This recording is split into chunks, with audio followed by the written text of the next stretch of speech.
നമസ്കാരം. കടുത്ത സൈബർ ആക്രമണം തന്നെയാണ് കൊല്ലം സുധിയുടെ ഭാര്യ രേണുവിനെ എതിരെ ഇപ്പോൾ സോഷ്യൽ മീഡിയയിൽ നടക്കുന്നത്. തങ്ങളുടെ ഫോട്ടോഷൂട്ടുകൾ പുറത്തു വന്നതിന് പിന്നാലെയാണ് ഇത്തരം ഒരു ആരോപണം വളരെ കൂടുതലായി വന്നത്. ഇപ്പോഴിതാ രേണുവിനെ പിന്തുണച്ച് ഫോട്ടോഗ്രാഫർ ആഷിഖ് ആവണി രംഗത്തെത്തിയിരിക്കുകയാണ്. കൊല്ലം സുധിയുടെ ഭാര്യ ആയതുകൊണ്ട് മാത്രമാണ് രേണുവിനെതിരെ അശ്ലീല കമൻറ്റുകൾ വരുന്നത് എന്നാണ് അദ്ദേഹം പറയുന്നത്. തുണി അഴിച്ച് എന്ന് പറയുന്നുണ്ടല്ലോ രേണുവിനെതിരെ. തുണി അഴിക്കുന്നതൊക്കെ കാണണമെങ്കിൽ ഇൻസ്റ്റഗ്രാം ഒന്ന് തുറന്നാൽ മതി.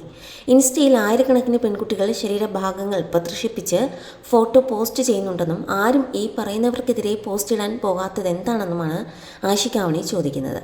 പോസ്റ്റിൻ്റെ പൂർണ്ണരൂപം ഇങ്ങനെയായിരുന്നു: കുറച്ച് ദിവസമായി ഒരു പോസ്റ്റ് ഇടണം എന്ന് കരുതുന്നു. ഇപ്പോൾ FB, ഇൻസ്റ്റ എന്ത് തുറന്നാലും രേണു സുധിയുടെ ഫോട്ടോഷൂട്ട് മാത്രമേ ഉള്ളൂ കാണാൻ. പിന്നെ ഈ കുട്ടി ഒരു സാധാരണ ഫാമിലിയിൽ ഉള്ളതായിരുന്നെങ്കിൽ ഇതുപോലെ കൊത്തിപ്പറിക്കാൻ ചെല്ലല്ലോ ആളുകൾ. ഇല്ലല്ലോ.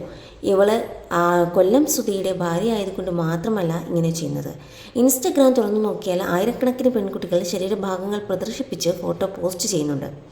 ആരും ഈ പറയുന്നവർക്കെതിരെ പോസ്റ്റ് ഇടാൻ പോകാത്തത് എന്താണെന്നാണ് എനിക്കറിയാത്തത്.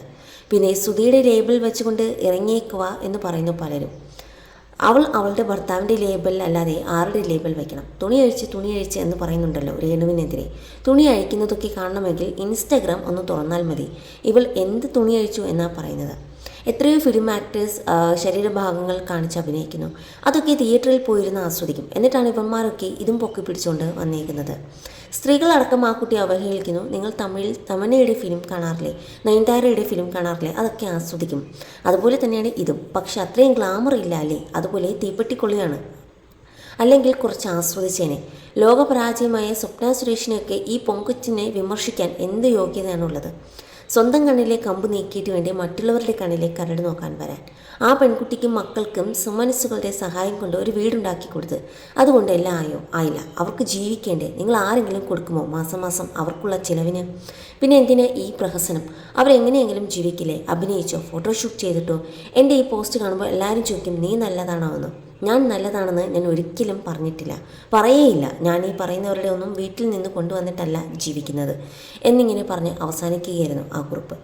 എന്തായാലും രേണുവിനെ പിന്തുണയ്ക്കുന്നവരും അധികമുണ്ട്. പിന്തുണയ്ക്കുന്നവർ ഇനി അങ്ങോട്ട് നല്ല രീതിയിൽ മുന്നോട്ട് പൊക്കൂ മകളെ, ഞങ്ങളുടെ സപ്പോർട്ട് കൂടെയുണ്ട് എന്നുള്ള രീതിയിൽ പോകുന്ന കമൻറ്റുകൾ.